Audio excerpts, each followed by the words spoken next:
The story we're about to tell you is something that happened 5 years ago in the anniversary of the withdrawal from Afghanistan. I'm on vacation. It was in August, my August break, so I took a break to Spain with my wife. We're actually in the hotel in Madrid, and I get a call from a constituent of mine from my district in Texas telling me, hey, there's this situation. There's this lady, a lady from your district that married this colonel and that lives in Virginia, that was in Afghanistan, and he tells me the story about these Afghan pilots, our allies, who trained and worked with us and trained some of our pilots for over a decade, I think, right? And as we are evacuating, they're not evacuated, and they haven't made it through the gate, and neither have their families, and the Taliban knows who they are and where they are, and was visiting their home. They wanted to kill them and their families because they were our allies. And he said, we're just seeing what you can do.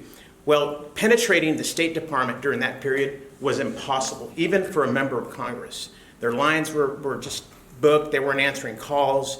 Just the evacuation of 172,000 people in that short amount of time was an extraordinary achievement, even though I didn't agree with it. But they called me and they told me, is there anything you can do?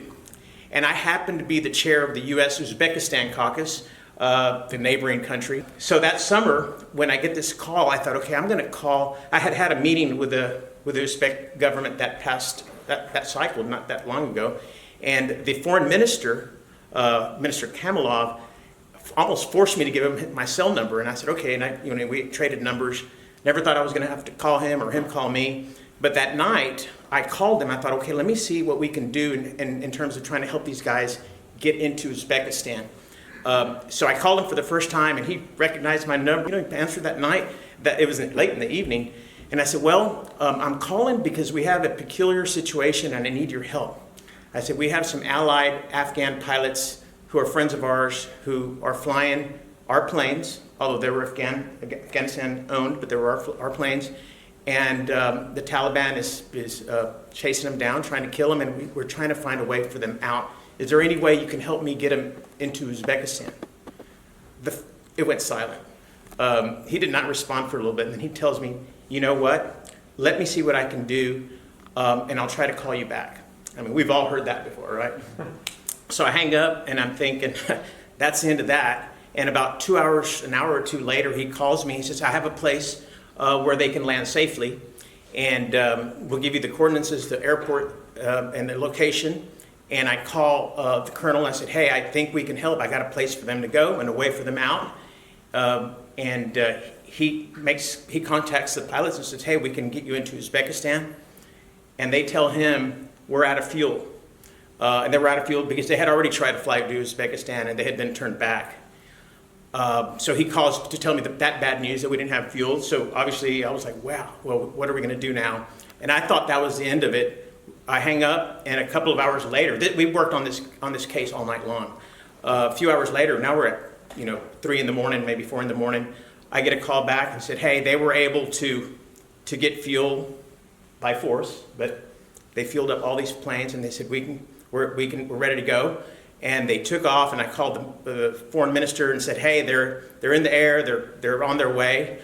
They made it to Uzbekistan.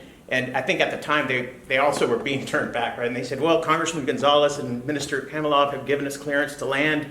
And ultimately, they were received in Uzbekistan. And they were there for 6 weeks, right? Longer than we were hoping for, and longer than the government of Uzbekistan was hoping to have them. About 3 weeks later, the minister was calling me, telling me, hey, you need to help me get these guys out of here because the Taliban has intel. They know they're here. They know we have them, and this is going to create problems for us.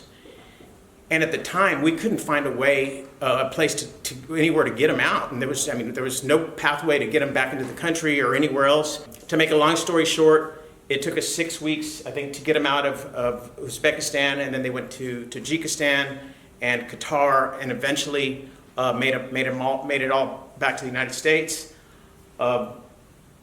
The colonel was able, through the CIA operative who was also working in conjunction with us through this whole process, was able to get the families out and through the gate, which, as you know, it was an extraordinary achievement back during that period.